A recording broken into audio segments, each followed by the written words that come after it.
YLE.com Coaches Show is presented to you by the Hillsborough Economic Development Corporation.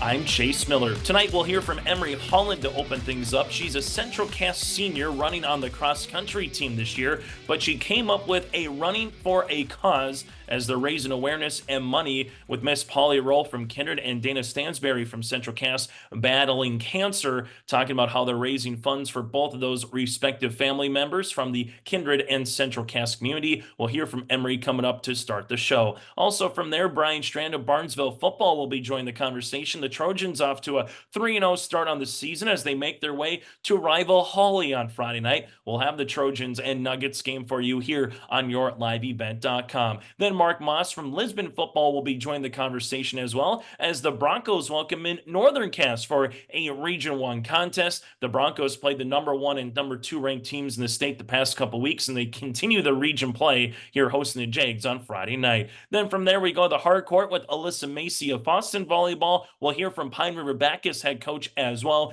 Lisa Strand of the Thompson Tommies win over Fargo Oak Grove last night, and Maple River head coach Craig Poole talking about the Raiders opening up the new Raider Activity Center with a win over Central Cass. And then we'll put a bow on the program with our senior spotlight, hearing from Haidyn Crockett of Northern Cass on her commitment to the University of Jamestown for collegiate women's basketball. Again, this is the YLEVent.com Coaches Show. Let's get right into it with Emery Holland from Central Cass. Join us now from the Central Cass Squirrels. She is Emery Holland here joining us. And normally during this time, during our senior spotlight, we might ask the seniors what's their next plans on where they're going to college, what they may majoring in or possibly partaking in athletic endeavors as well. But Emery Holland had a really cool idea and story that started over the summer to kind of help out a couple of communities who are fierce rivals, but like to respect each other on and off the court and on and off the field, with Central Cass and Kindred hosting on this Friday night, with the Squirrels hosting the Vikings for football, and the cross-country teams are going to take part of it as well. Emery, let's first and foremost thank you for the time. The second part of it here, the rivalry run, running United for a Cause. It's going to be about 28 miles. You're splitting the distance up with the Kindred Cross Country Club. You're splitting the distance up with your own teammates as well with Central Cass. First things first, how did this come about, and how did this kind of slowly matriculate to where we are today, talking about fundraising and raising awareness for two people in the respective communities that have really made a big impact in Castleton and Kindred? So it all kind of started this summer. I was with my aunt for the 4th, and she used to coach cross country. So I was asking her if they had any fun things that they did to bring attention and awareness to cross country, because our team is pretty small and we wanted some more people to come out. And then kind of just something to end my senior year with a bang, something fun. And she mentioned that their team did something like this, a homecoming football carry, and it just kind of snowballed off of that. We added the donations, the matching T-shirts. It got big. For you here, Emery, let's just talk a little bit about Miss Dana Stansberry. You're from Castleton. She's there with you guys as well. So what does this mean just to kind of reach out and give back to someone who is going through cancer, with both her and also, again, Polly Rowe in different forms are going through their own cancer treatments with their respective loved ones, with their family and friends. We know how it can make a ripple impact where you know someone who's being impacted by cancer. But what does it mean to you to also help out someone that's within the school district of Castleton? It just feels so great to be able to give back, and to Mrs. Stansberry, she's awesome. Our volleyball coach, our librarian, she's always there to help answer questions. And I haven't personally met Mrs. Rowe, but I've heard that she's really awesome too. It's just great to be able to give back and do more than just a run for cross country, make it bigger than that. This is, again, running for a cause. Just take us through a little bit. If this is the first time someone's hearing about it on this particular broadcast here, how can people get involved? How can people participate? You mentioned T-shirts, donations. So just give us some information from that standpoint here, Emery. So we asked Kindred and they picked Mrs. Rowe, and she's getting her donations through our T-shirts. Part of the profits are going to her. And then as for us, we chose our online donation, which is Give Butter. And you can also donate a check to Bank North to Dana Stansberry benefit. And so we chose the more online version. Let's go a little bit more into this. Are there going to be T-shirts on Friday night at the football game? Can people buy T-shirts now? Just take us through that standpoint. As you alluded to, there's going to be part of those proceeds going back respectively to those two.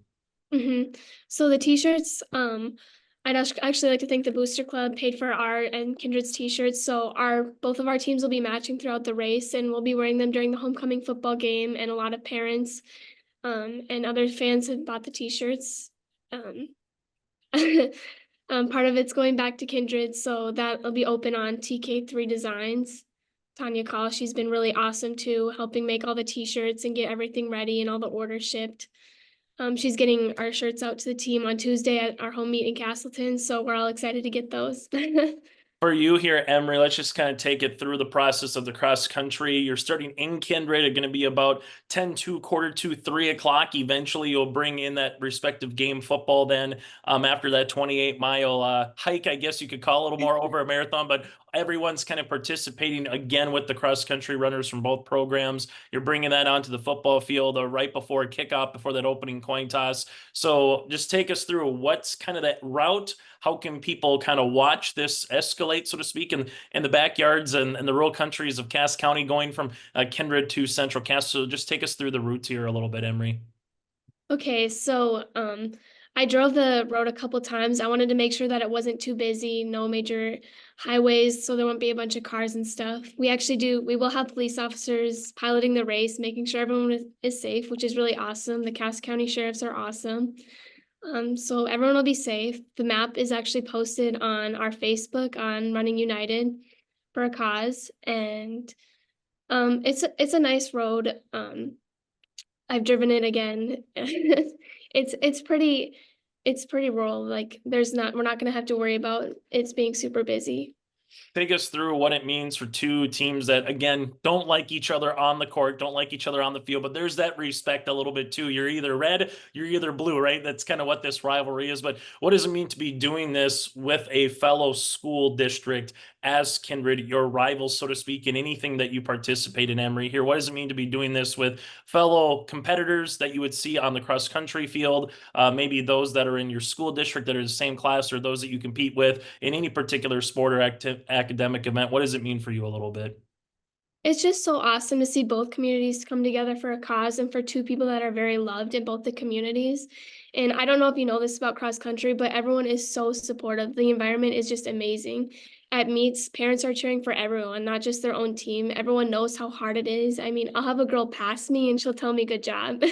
It's kind of just really great to see both teams connecting and coming together for something bigger than just the team in cross country. And then And how did this come about to where everyone's going to participate? I know that was obviously something that had to be kind of pretty big for you guys to know that. How did you break down the 28 miles? Is everybody running a mile, so to speak, or a couple of people in unison, kind of like the Olympic torch? Is there 2, 3 people that are going to run a mile or two, Emery? So how did this kind of come about in terms of those cross country runners that are going to participate from both programs? So that was actually Coach Marv and Coach Roberts, our two coaches from Castleton and Castleton and Kindred. They've been really awesome with this whole thing, so supportive. They've been emailing back and forth, trying to figure out which runners are going to be at which point during the race and how much time it'll take to get them there.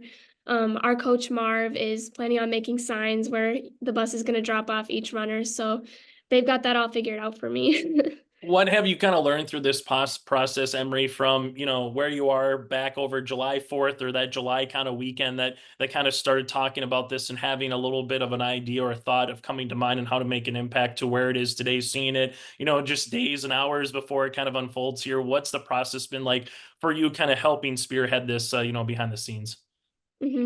It's just been so incredible to see everything come together. I've learned a lot about project management. I didn't realize how much work came into events like these, but everyone I've worked with has just been so awesome.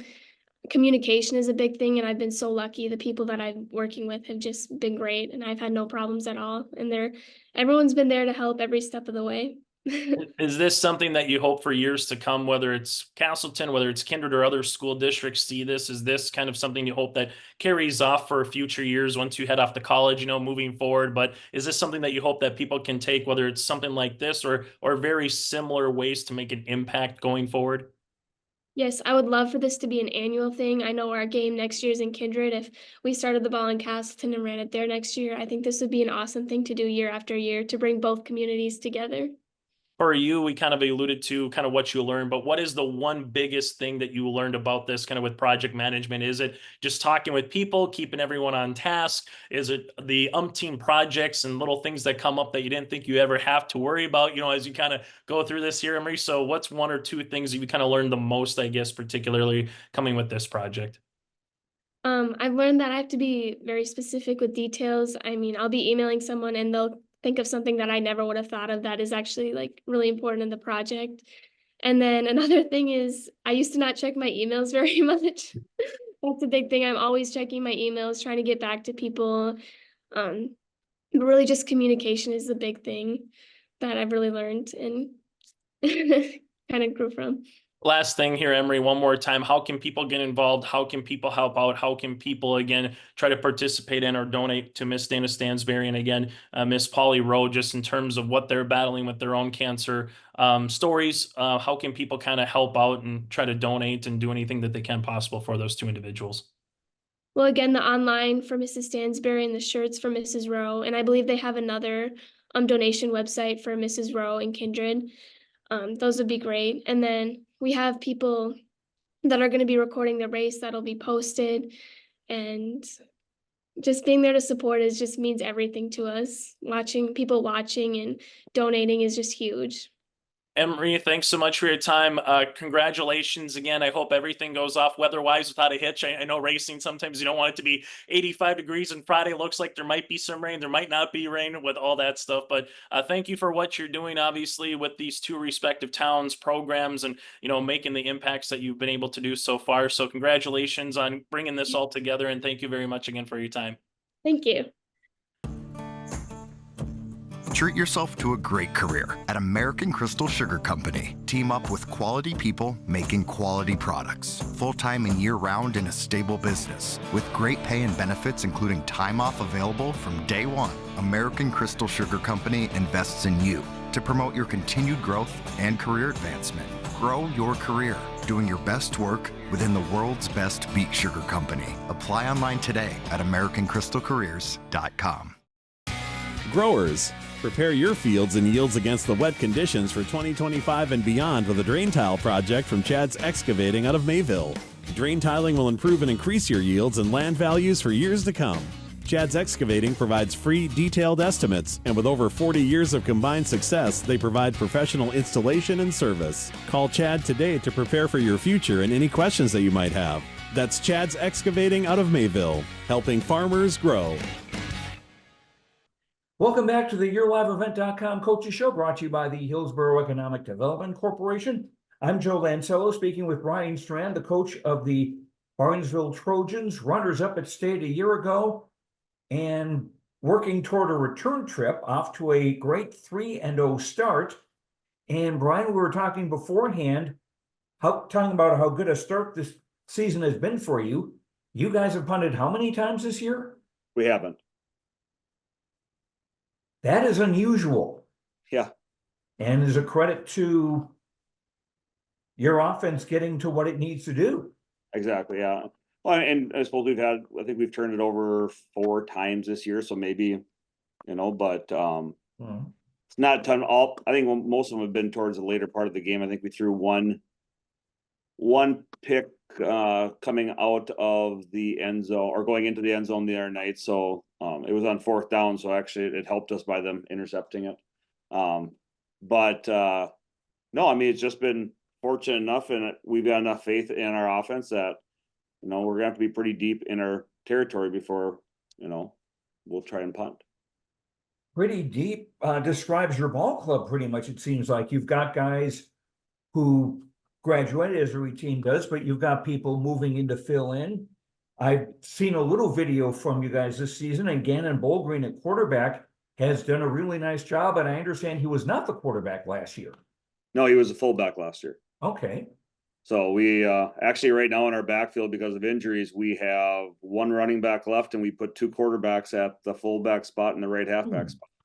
So actually, I think we have 3 quarterbacks and a running back in the backfield. So, and they've all done a very good job on the season. We've run the ball very, very well up to this point, and which we generally try to do. We try to control the ground game, and But Gannon can pass. He's probably the best passer I've had in my 20 years of being here.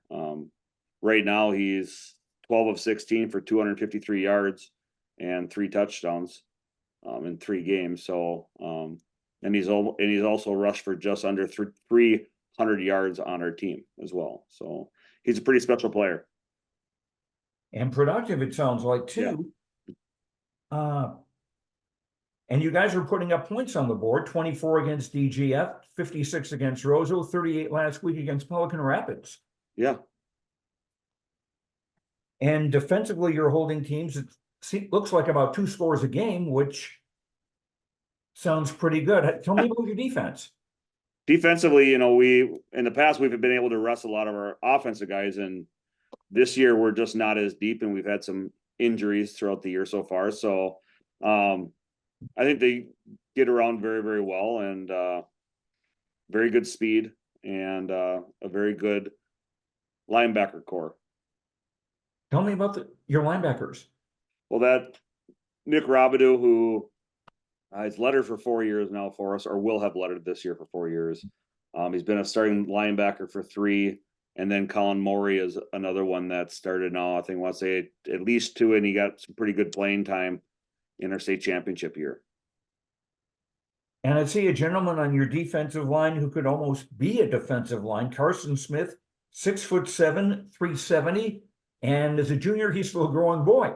Yeah, I think he is still a growing boy. He's got size 20 to 21 feet. He does a very nice job of taking up space and moving the line backwards, and which frees up the linebackers to make a lot of plays. How does this team compare from a couple of the other teams that you've had, or your most recent teams, I guess I should say, that have gone on to play at US Bank Stadium? I think every team's different. We're definitely just not as deep as we have been. It's a very, we've been lucky the last few years to have a good majority of senior, and we've had last year, I want to say we had 16 or 17 seniors a year before. I think we had around 18 to 20 seniors. This year we have 10. So that's probably the biggest difference that I've seen. But they've all seen the things come through, and they know what to do to win. And I just think that they're going to continue to get better throughout the year, and hopefully we can stay healthy. And I get the feeling that no one presumes that there is going to be a trip to US Bank Stadium. No, that's never. There's some very, very good teams, and we're playing one on Friday night. And Pelican Rapids is a very, very good team, very well coached. I know scored doesn't show up, but that was a very, very good contest the other night. And we're going to have to again continue to stay healthy. At our size of school, we're only an injury or 2 away from being probably a very average team. So we've got to stay healthy. I know something else that's special for your team that you're keeping in mind is Nathan Strand, who was an assistant for you for a long time. I understand your team is playing in memory of him. Is he your dad? No, he's my cousin.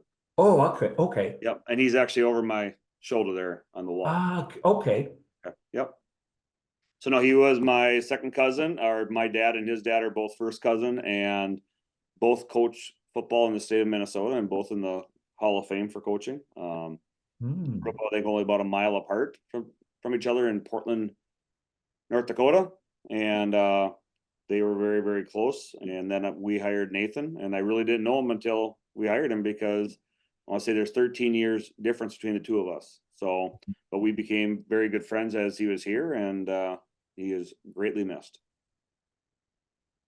And it would be a great thing for his memory if you get back to US Bank Stadium and maybe come in with the championship trophy this year. But that's a lot of football between a long ways away.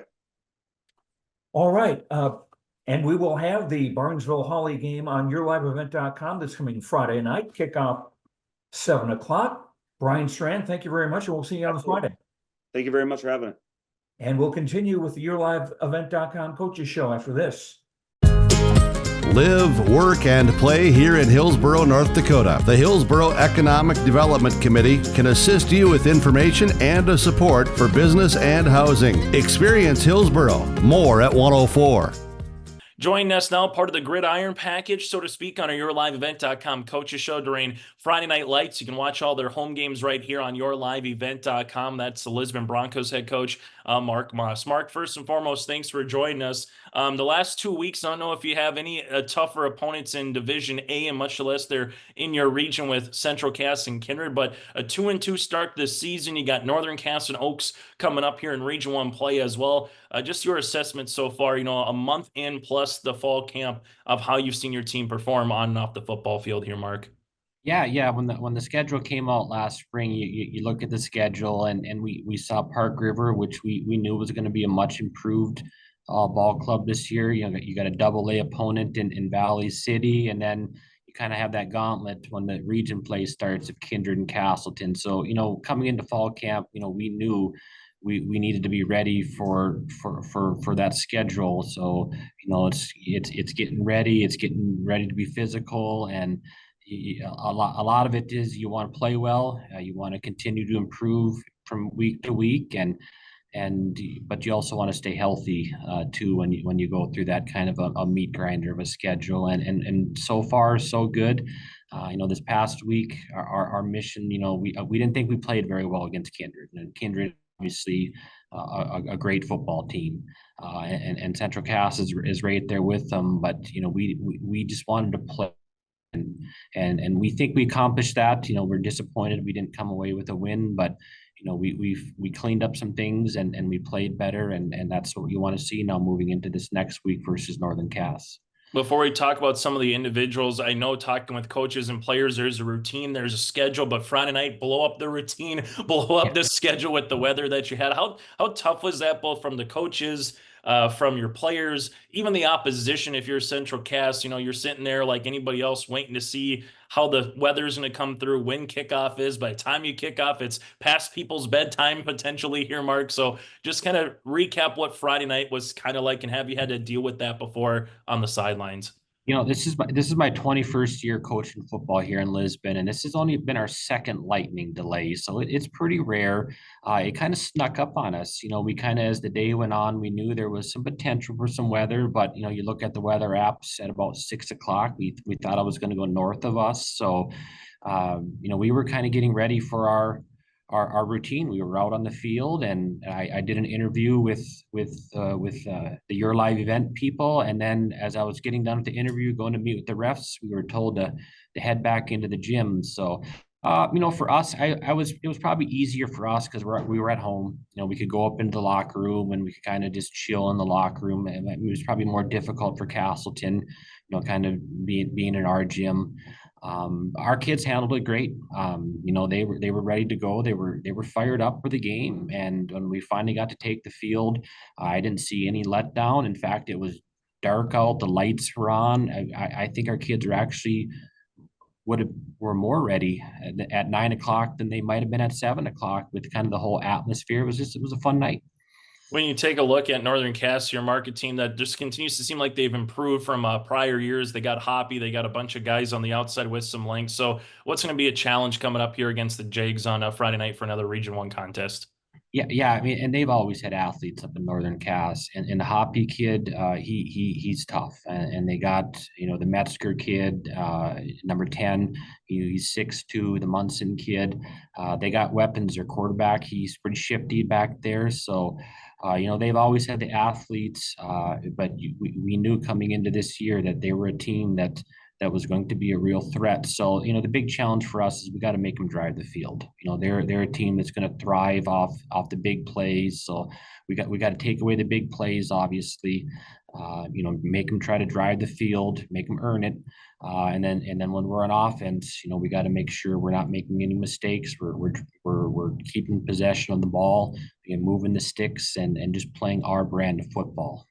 When the Broncos are playing well, you kind of led into my next question here, Mark. When the Broncos are playing well, what's a trait or characteristic? What's something that fans from the sidelines, what's something that you as coaches see that says, okay, we're playing our style of football, whether it's defense, offense, or something in the special teams game as well? Yeah, well, when people think of Lisbon football, they probably think of two things: running the football and playing a physical brand of football. So we have the physical brand this year, but if you've seen us play this year, we're a little bit more pass heavy this year than we've probably been since I've been here. We kind of went into the season with our quarterback Jordan Bittner, knowing that he's kind of a gunslinger back there. He can sling the ball around pretty good. So we wanted to make sure we were, using the strengths of Jordan, and then we got some receivers that can catch the ball. So we're definitely a team that is more pass heavy than we've been since I've been here. Talking about some more guys, you mentioned Jordan there. How about a Jacob Lyons, a senior? Before we got going, it kind of sounded like you described him as a Swiss Army knife. You can put him anywhere on the field, offense, defense. What does he provide, and how does that help a coaching staff where someone can play multiple positions throughout the course of a season here, Mark? Yeah. Jacob was hurt last year, so he didn't play as a junior. So he came into this season. He's just a tough kid. He's not a big kid, but he's a physical kid. And when in Class B teams like us, depth is going to be an issue. So when we miss a kid here or there, it's so helpful to us as coaches to have a kid that we can plug into pretty much any spot, skill position wise out there in offense and not miss a beat. So he's a kid he's had a big receiving games for us this year.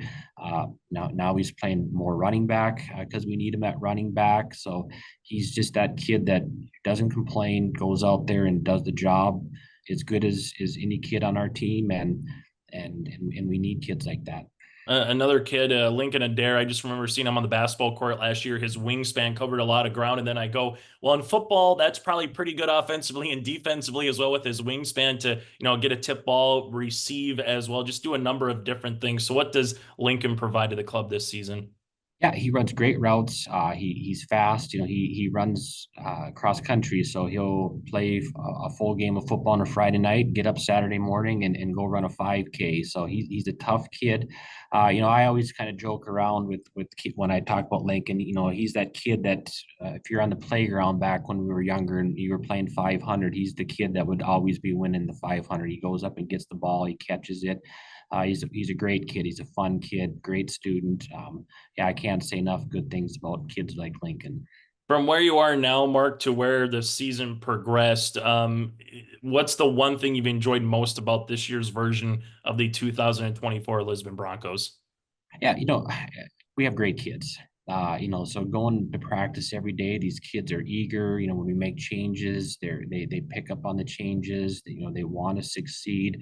It makes coaching so much funner when you got a group of kids that are just a joy to be with at practice, and then come Friday night, they're pretty good football players too. So it's rewarding as a coach when the stuff you're working on in practice, you can see the kids wanting to do that, wanting to improve, and then they go out on Friday night and you can see that improvement, and they just want to get better every week. So I would just say working with the kids here in Lisbon over my 21 years has just been fantastic. We have great parents, we have a lot of great support, and it shows with the kids that we're getting to coach every week. Final thing for me, Mark, and I think we could say this almost every year, but when Region 1 goes 12-2 in the first 2 weeks, I think that kind of showed what the strength was of Region 1 this year in Division A football. How much of a gauntlet, truthfully, is it as a coaching staff going from one team, put them up on film and coming up with a scheme, going to the next team, going, it's not getting any easier, and everybody does certain things a little different. So how tough is it as a coaching staff, knowing that if you make the playoffs, you definitely earned it, with how deep the region is this season? Yeah. We knew this year, especially, I know every coach wants to say, well, our region's the toughest, and this is the toughest our region's ever been. But I remember even talking with our coaches last year, we said, God, this team is going to be pretty good next year. And this team is going to be pretty good next year. So it's very challenging because, in some years, there's some teams you can look at and say, we might not have to play our best game and we could probably still sneak out with the win.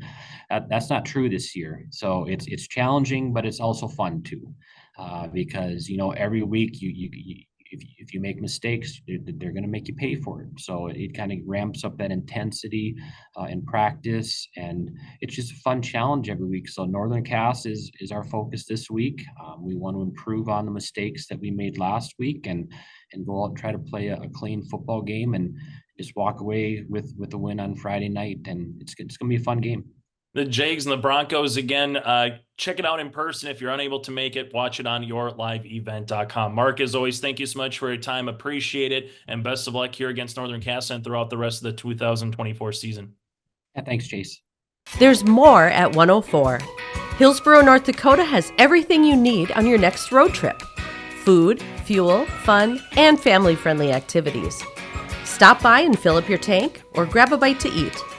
Have a blast at Goose River Golf Club, the swimming pool, or one of our beautiful parks. There's even ice skating and cross-country skiing. Take in the sights or stay the night so you don't miss a thing. Experience Hillsborough and see why there's more at 104. Sharing our heritage, sharing our future. Choosing the right bank for your financial needs can be challenging with the many choices available. Dakota Heritage Bank is pleased you're interested in knowing more about what they can do for you.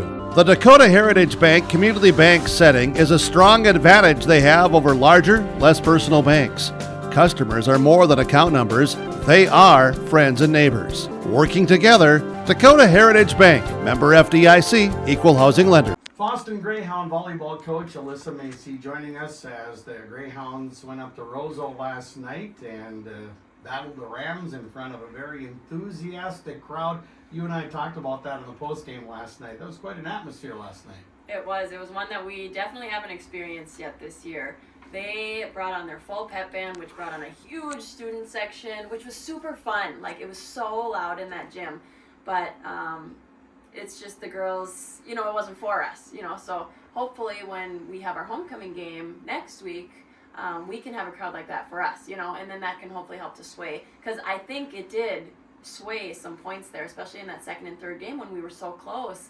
And they would get a big kill, and it was just like eruption, like they won the state tournament, right? So it you don't think it makes a difference, but it really does in atmosphere like that. B squad too. I mean, that was an exciting match, but that's a good experience, I think, for your girls to, especially those B squatters, to play in an atmosphere like that. It was a really good one for them. They've won most of their matches this year. I think the only one they've lost is in that tournament that we had in that championship game against Fertile, which was a close one too. So we're right there, we're right there with that B squad competing with the best teams, the best other JV teams for sure. And yeah, it was a fun game for them as well. But God, we just couldn't come on top last night. None of our Fosston volleyball teams did, all the way 7th grade through our varsity. So that was a bummer, but hoping to bounce back tomorrow. The second set was the closest. There were 8 ties in that second set, and the third set was pretty close too. But had you been able to pull out that second set, who knows? I know, and that's the thing. You want that first game always. So that was a disappointing first game for us. But if we were to get that second game, then it's not so defeating, like you said. So, God, if we could have just won one of those, that game 2 or game 3, I think we would have had a chance. And I just kept telling the girls, just believe that you can do it. It's just we weren't making enough plays last night. I think it ended up being where I looked at our stats. We only earned 5 points in that first game, and that's tough. That's tough if we're not getting aces, we're not getting kills. And then in that second set, even though it was close, we still only earned 7 points out of our 20. So that means that the other team, was making mistakes. It's not a big momentum builder. So we just didn't really have that get up and momentum that we did last week.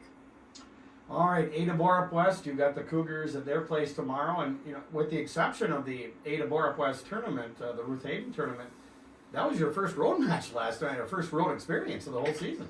Yeah, and a good one at that, and a far one. But yes, we head to Ada, and that's going to be another big atmosphere. They usually bring their awesome pep band as well, and it's going to be a big crowd. Good Ada team. We were able to watch them at that Ada tournament, and we're going to have to, like I said, bring more momentum into the game tomorrow. So practice today, it's going to be intense. We're going to be focused, and hopefully we can clean up some of the things that we need to do to have a better performance tomorrow. Like you mentioned too, Alyssa, last night, it was hard to really focus on 1, 2, or even 3 hitters for Roseau. They were really balanced. Yeah, and that's our goal. That's what we say before every game. We call it spreading the love. So we're trying to get Brielle, our setter, to be able to set to everyone. However, our passing wasn't great. So if we can't pass well, then we can only go to our outside hitters. It's really hard to use our middles. and they were passing well. So then Roseau could just use all of their hitters, and they did. They had a bunch of girls that could swing line and swing cross, and then all of a sudden they throw in a tip, and they just did really well offensively. Roseau, they're really young too. They only have a couple of seniors on the roster and loaded with a lot of sophomores. Yeah, I know, and I think Dryberg's niece was on there too, and she outplayed us for sure. No, it was a young team, but yeah, we'll have to battle them again next year. Okay. How about next week? You got, like you said, the homecoming in the not too distant future, right? Yeah. So we host our game on Tuesday against Park Christian, another really good volleyball team. I guess I didn't even see how the scores were from last night against Fertile. Did you see that yet? Fertile 1-3. Fertile 1-3. Yeah. Okay, yeah, and Fertile's looking good this year yes, too. They are. Oh, there's so many good teams right now in our section. So yeah, that'll be another tough one. But again, if we can bring a fun home crowd, that would be so appreciated, because the girls think they need that to help boost some energy here. And that's what you had in your last home match against Stephen Argyle. That helped. Yeah, that always helps a lot. And the girls felt that, and the crowd was awesome. So anytime that crowd joins us, that's just so great. Yep, and the younger girls are working hard. B squad, C squad, the junior high teams are having good years. So that's a good sign for the future for the Greyhounds. Yeah, and it's weird to think about too, because they only have a month left of their season, and then it's over. October 17th or something is MEA, and then they're done then. So volleyball's short, and it goes quick, but they are, like you said, they're working very hard. MEA is less than a month away now, so yeah, it's coming up. Crazy. Well, Alyssa Macy, head coach of the Fosston Greyhound volleyball team, joining us, and thank you very much for sharing your time. Thanks for coming out here, and we'll see you down the road. Sounds good. Thanks, Tom. Now with us for our YLE Coaches Show, we are joined this week by Josh Hirschey, head volleyball coach for the Pine River-Backus Tigers. Josh, it's great to chat with you. Of course, you and I connect virtually weekly this time of year, and it's always a blast to talk with you about the great program you have at Pine River-Backus. Thanks for a few minutes here for the YLE Coaches Show. Hey, yeah, you bet, Devin. Yeah, thanks for having me. Appreciate it. Well, it's been another strong year so far, at least record-wise. As we're talking here, you're midway through the season. The fall season always goes so fast. You're sitting at 9-4, coming into this year, back-to-back trips to the state tournament with the experience that you have. Josh, give us where do you think you're at here at this point of the season? I feel, where we're at in comparison to a few other teams in Section 5, we're chasing them right now. I'm telling the girls that every night at practice, like urgency. You brought up midway point.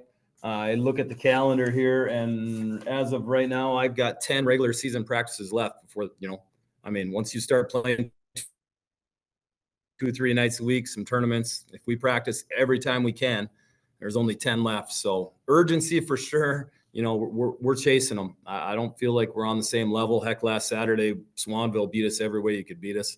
So we're definitely behind the 8 ball a little bit. Well, let's talk about that. You were part of the huge Barb Neproot, and I know you and I had talked that going into it, you always look forward to that tournament. There's a lot of action. There's good competition. It's in a gym you want to be playing at during the section tournament, because Crosby hosts the Section 5 semifinals and finals. You went 3-1 with that loss to Swanville at the end. Overall, recap the tournament for the Tigers, please. Yeah, I thought we played pretty well, and in the morning session, some of the young gals stepped up, played well. Ella Brewer played well, Leah Evelyn, and then, after that first match, I thought the junior class really got back to the level they had been when they, struggled a little bit for some reason, a few matches in a row.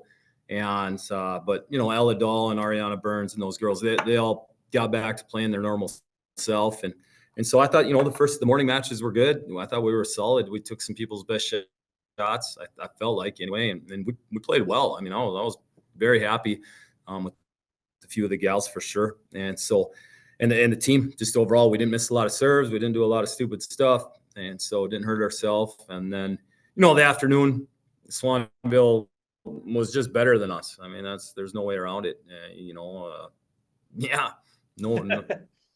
Well, I know that match snapped. They were better at every position, I felt like.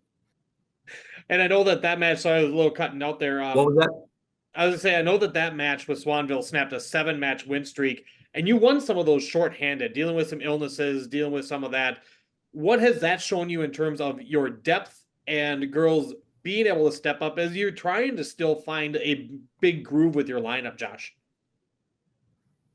Yeah, I mean, first of all, we have no excuses at all, whether, the next kid's got to play. So it's been a little bit challenging lineup wise. You have ideas, and if you don't have all the kids to see how it works, and it's a little bit troublesome. But we've played enough this summer where we should know.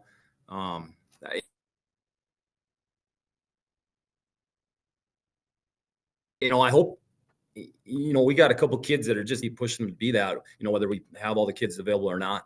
They're very close. We're racing the clock here to get them where I think they can get by October. And so, and a few of them just have such limited experience overall playing. I mean, a few of these gals have literally been playing for a year and a half or 2 years now, and we're trying to, put them right in varsity volleyball. And so it's a challenge that way, but they've responded well. I mean, and they're putting in as much work as I could possibly ask. So really, as a coach, that's all I can ask.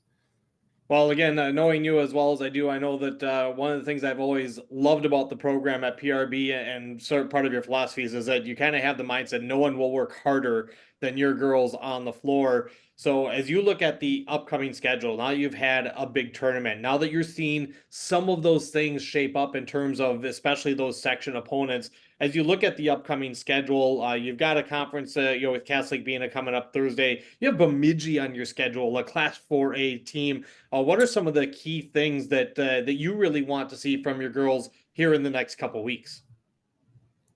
Yeah, last night we just talked about, are we tough enough to do it? Because we weren't on Saturday. I mean, mentally we let a lot of things bother us, and things snowballed. And so we got a lot to prove. I told them, against teams like Bemidji, then you find out, are you mentally tough enough to play every point as if it's its own point? It doesn't matter if you won or lost the last point. And right now we're a long ways from that. And so that's the first challenge. I told them Bemidji, and we go to Staples homecoming. Those kids are going to be all over us. That's going to be great. I didn't like that game on the schedule at the start of the year. I sure like it now because we got a lot to prove mentally.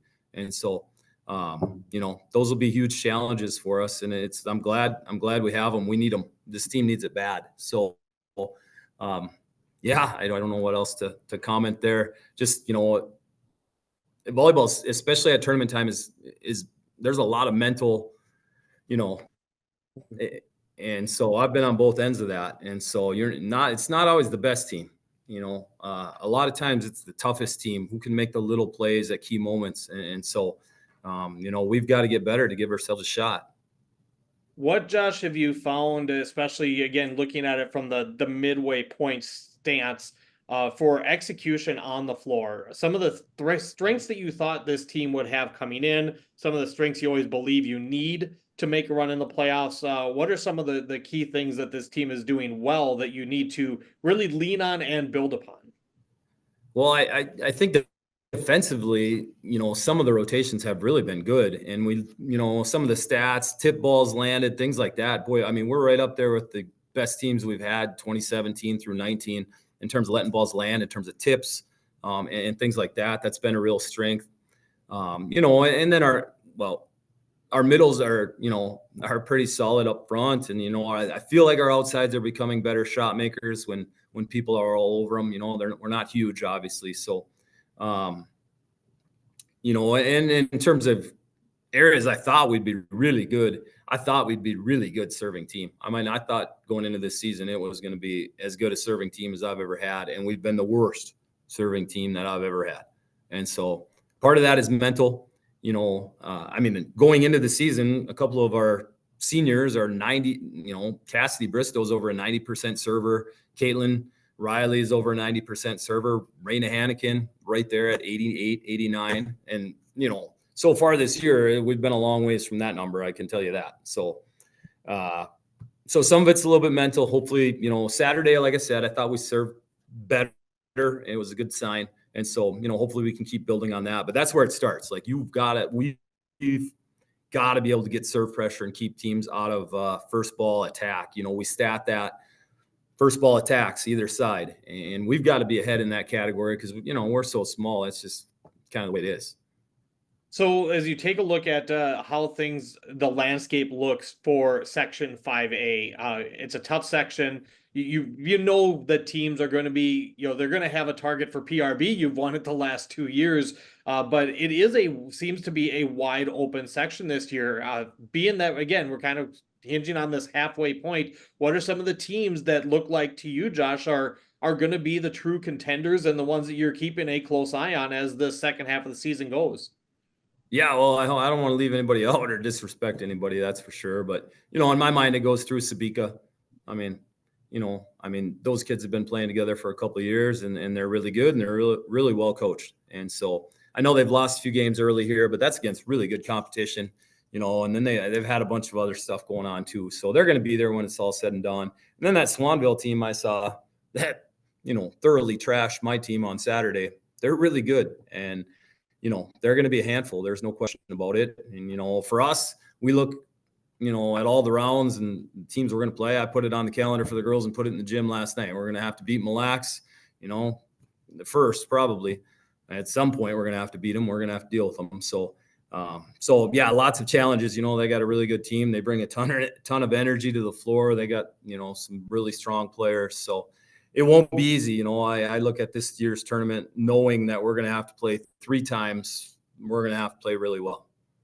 Well, we know it's always fun, and it's still a little bit in that distance, but it's fun to catch up with you as always, Josh. Of course, I'll see you again soon on the floor with PRB Volleyball. In the meantime, congrats, of course, on another strong season to this point, and we'll look to talk to you down the road.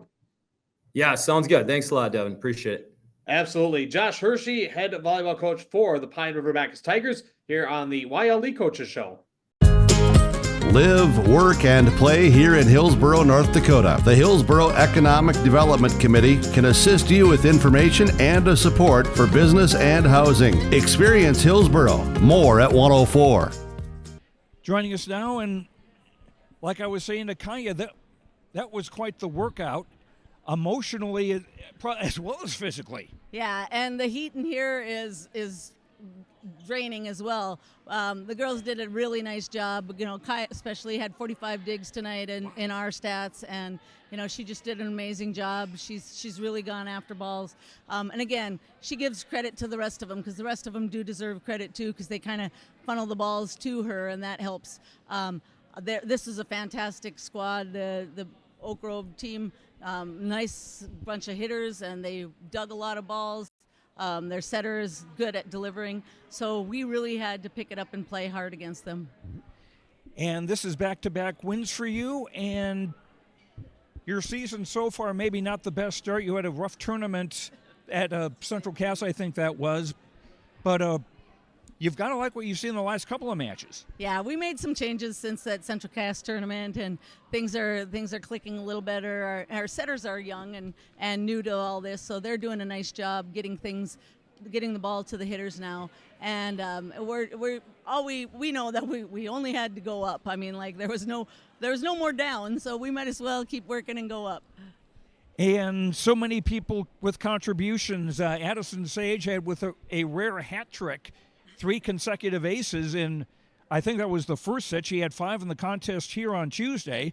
And then Danica Gross had 13 kills. And we can get Danica to hang around here. Hey, Danica. Danny.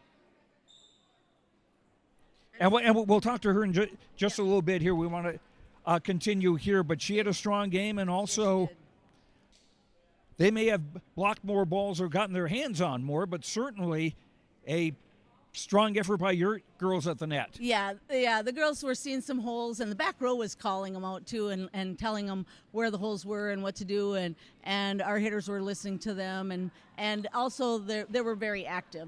Danny especially was very active in the middle, and the more she moves and the more she makes things happen, the easier it is for everyone. And then she just opened up some doors for herself. And the Huebner girls both with solid games, just getting things and also a lot of kills. Yeah, Chloe and Kylie, it's great to have them both on the outsides, and with Chloe and being left-handed, that's a nice little extra I don't know, weapon for us so that we can have her, get a little quick cross court or, hit the line when she can. She did a nice job tonight too. They all did. They all deserve a lot of credit for this win for sure. Now you've got a couple of more home games coming up on Thursday and then next week, Tuesday. Who have you got coming up? We got Drayton Valley Edinburgh on Thursday. It's our senior night. And then next week, Midway, Minto, and North Border. Alrighty. Well, Lisa Strand, coach of the... Did it Polish there. Lisa Strand, coach of the Thompson Tommies. Congratulations on the win here on Tuesday. Thank you. Thank you very much. Thanks for all you do. Okay, Lisa Strand, coach of the Thompson Tommies, and now... Joining us on the post-match show, again, the head coach for Maple River, that's Craig Poole. Craig, we kind of talked about the excitement level here in, opening up a brand-new gym. You open it up with a win. You win it in 4 against a quality opponent in Central Cass across the way. How much fun is it as a coach to see the community come out in this type of atmosphere? And what was it like from your side when you were closing it away to know that you'll open up, the Raider Activity Center 1-0? That was a real nice part. It was really, I was kind of a little curious about, because this has got a lot more seating and, the other place is a little bit smaller, and so it looks like you got a big crowd. We had an amazing crowd here. Our boys were just on top of it too. They fell asleep every now and then, but they got up and were very encouraging. It was a lot of fun. Yeah, and I'm one of those people, but I didn't think it was all over until the last ball dropped. That's the way I am. Izzy Thompson in that third set goes on a monstrous run, a bunch of aces. It was a 13-1 run, but then Addison Hanna goes to the service line, and it's a 7-0 run. You cut it down to 1. How big of a momentum was that in the third set to then close it out and carry that momentum over into the fourth? This game is a game of momentum, and you get those highs and lows. We just got to figure out how to get through those lows a little better. But yeah, once we started picking it up, we're going, yeah, we can do this. Yeah, we can do this. And that's a belief thing. Momentum and belief kind of go side by side. I know we can talk about Addie. I know we can talk about Stella. We heard from them, but let's talk about Sophia. Oh. An 8th grader, able to come in, play the back, play the outside. What did you see from her in a match like this? An 8th grader. She's an 8th grader. When I first saw her when she came into our open gym this last summer, I'm going, I think there's some potential there. And then she's done nothing but. We went to a team camp this summer in Jamestown too, and she came with, and she's solidified herself. And then I actually had to go and petition to move her up. And they're going, well, just on the varsity. I'm going, no. She's going to be a starter for us. And she does so many amazing things. We're going to stretch her a little bit as far as getting her to kind of choose some of the alleys and lanes that she can hit into. But, gosh, her passing is just like unbelievable. Serving, she gets back and serves and just so confident. And the one thing, too, with your setters, with Hallie and also Bree, obviously they did a really nice job putting it on a platter, so to speak, for those hitters tonight. Bree doing a good job knowing when to push it deep, maybe to have an opportunity. Didn't see a lot of dump kills, but I know that's part of the repertoire moving forward. But what did you see from those two to really be kind of table setters for the offense? The worst, not the worst part, I always underestimate Hallie. Because she is a lot quicker than I give her credit for. She gets to balls, and she does not quit, Same thing with Bree. Bree has just got a volleyball IQ that's just out of this world. She had some struggles with some of her dumps tonight, but otherwise, she's putting the ball in the right place. She always making the right, and she communicates. And guess what? If we have to free ball a ball back over from the back row, she calls it, and she's putting it over. There's no doubt about it. Craig, how fun was this as a coach tonight in this new gym? I know there was a lot of anticipation, but how much fun was it once you finally got that first point, once you kind of got in the flow, and then obviously coming out with a win?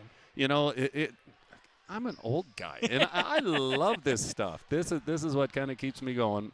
And seeing the energy of the kids and seeing the kids' faces light up. And, even when we've struggled this year, they haven't gotten down a bit. They're going, hey, next time, we got it. And it's just a great group of kids. I really respect them. And they're classy.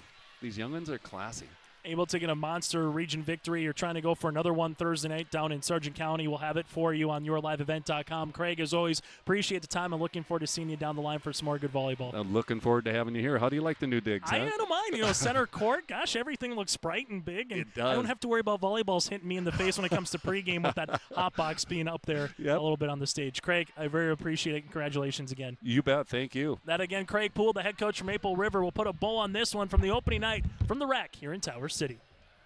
Hi, this is Jim, and along with Bernie, we're inviting R&J Broadcasting Incorporated listeners to join us on a tour of the Hawaiian Islands, February 22nd through March 3rd. The Big Island will be part of this trip while taking in the breathtaking views of Oahu, the Big Island, and Maui. Enjoy the perfect balance between scheduled activities mixed with personal leisure time. Visit holidayvacations.com, keyword RJ to learn more about this tour, or call 888-557-1020 for a free brochure. Don't be fooled by that beat-up old cap.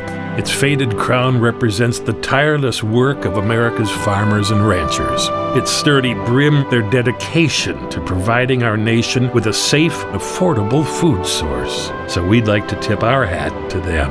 Farmers Union Insurance, protecting those that protect America's food source. Visit with Ryan Opdahl, your local Farmers Union Insurance agent in Hillsborough. Joining us now from Northern Cass, she is Haidyn Crockett, who just recently committed to the University of Jamestown for collegiate women's basketball. Joining us again is Haidyn. And Haidyn, for you here specifically, let's just talk about your recruiting process a little bit. What made the University of Jamestown and the Buffalo City just kind of be the right fit for you on and off the court? Yeah, Jamestown was definitely my top choice. I had lots of great offers from, Division II schools, but Jamestown really stuck out to me, getting the opportunity for them to move up to Division II and being able to make an impact on the court, and just the coaching staff and all that, and my sister being there was just a really easy decision for me to make at the end of it all. Yeah, they go to Division II. How much of a momentum factor was that for you, being part of a program that's going to experience some new things in the Northern Sun, play some local competition as well, but not being in the NAI, but making that jump up to Division? How big was, the Division II side a factor for you here, Haidyn? Mm-hmm. Yeah, I knew that Division II is where I wanted to be, and that conference, it has lots of good teams. So obviously, right away, the buildup will be big, and there's a lot of good teams in that, but I think it's so special that I'm able to be part of a program that's just starting to be Division II, and hopefully just see the growth throughout the years of the Jamestown. You've been able to have a couple family members, your siblings with Jace was there. Obviously, Hallie is still there. How much was it talked about in the family to keep it in the family going, or was it, hey, you can go anywhere particular that you want to go here, Haidyn? Yeah, obviously my parents and siblings were supportive wherever I would go, but Jamestown was obviously talked a lot about. They always were just mentioning good things about that school, and that honestly made my decision easier. Being able to get input from my siblings and the experiences that they've been through at Jamestown just helped a lot with my decision with everything. Did Hallie shoot you text messages? Was she talking to you in person, recruiting, so to speak? We've heard the old adage of players recruiting players nowadays. Was that at all any part of the conversation over the last year or so? I mean, during the summer, me and her talked a lot, but also I knew that I had to make the decision kind of on my own, and obviously getting her input helped a lot. But at the end of the day, it was my decision, and yeah. We go from there. Favorite sports memory, Haidyn, whether it's you as a fan, with your family, with friends, you on the court, in the multiple sports that you play. What's a couple of favorite sports memories that come top of mind for you? I would say for basketball, just the experience to play with my sister, and I would say this last year, how we made it to state. I thought that was very special and lots of fun. And then just looking forward to this year. Can't wait to hopefully make another good run and have a good senior year with volleyball and basketball. What was one thing that you learned most in the transition going from 2 classes to 3 divisions with you guys playing in that middle division, Division A, playing some different teams and new squads? What was one thing that you kind of just learned about the game of basketball in North Dakota from last year with that transition, Haidyn? I think the big thing was the physical side. Those teams were a lot more physical, so learning like after we would play them just throughout the year, like we knew that we just had to become a more physical team. And yeah. If you could go back to your 14-year-old self or tell someone who's kind of having the opportunity to play at the varsity level, maybe wants to play collegiately at some, level coming up years to come, what would be some words of advice in the process that you kind of went through here hitting to, reach that goal? I would just say put in the extra work, it all pays off at the end, and those extra reps and all that will count. For recruiting, same kind of thing, because not everybody goes through it. Some have older sisters, older brothers who do go through it. Some, maybe they're the only child, and the first time the family kind of goes through the recruiting process. So what was the recruiting process like for you, Haidyn? Yeah, I definitely, all the schools that reached out to me, I took the opportunity to go visit, and, you don't really know what school you want to go to till kind of the end of it. So making sure that you take each opportunity from each school to go look at it, get the feel for the coaches in the school in general. And then I would say just like taking the time to make the decision.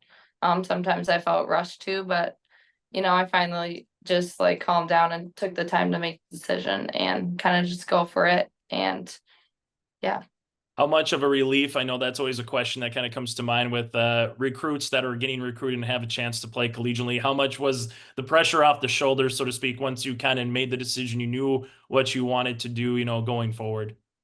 Yeah, it was a huge relief. It was something that I thought about like every day, and just being able to be committed to the University of Jamestown and now just going into my senior year, like without any stress about any of that is huge. And it's just exciting that I just have it all done now. As we kind of move through the senior year here, obviously you're in volleyball swing. It'll be a couple months. You'll be in basketball. What are some things when it comes to sports or school that you're looking forward to most, your senior year here as you wrap up your time being a JAG? I would just say the experiences with my teammates, both like on and off the court. I would say school wise, like I said, just like keep building those friendships and relationship with the teachers and kind of just enjoying the little moments of the senior year, and hoping for success in both basketball and volleyball. When it comes to basketball here, what's a move that you kind of enjoy the most, or what's a transition with it? I'm not trying to, spill the secret sauce, so to speak, on how you want to get to the rim or take a jump shot here, Haidyn, but what's 1 or 2 moves that you've kind of, developed during your time that's maybe a go-to for you? I would say I love the step back 3 and just, I would say Euro. And from there, you had DC Lucas, that squad, you get a new coaching staff in. That's what you're going to experience next year, going to a new coaching staff. So what's that transition kind of been like? I know you haven't had a ton of opportunities necessarily with practices every day like you do with Coach Johnson right now with volleyball, but what's that transition so far for the club been like? Yeah, Coach Morehart, in the summer, he was very involved with the team, and we did lots of summer camps, and, we got to he got to know us and we got to know him, which was really good. Definitely very excited for this season. And yeah, just new coach, new year. It'll be fun. From Angie Johnson, and I'll ask more so because of DC Lucas, because you kind of been under his tutelage before this year. What's something you learned from both of them that you kind of take with you in your day-to-day style of life or off, the basketball and volleyball court here, Haidyn? I would say just like being a good person, like off the court, like, and a good teammate to everyone is huge. They've taught me a lot of good things, but also like they've just taught me like it's not just all about the sport, building those relationships and having those relationships just like go up from there is huge. And just the experiences that I've had with both of them have just been really special.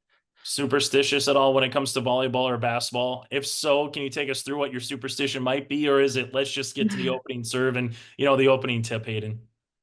I would say for basketball, just like say I play bad, then I don't wear those shoes. But if I'm playing good, I'll keep wearing those shoes. But there's not really much that I do. I just want to go out and hopefully win.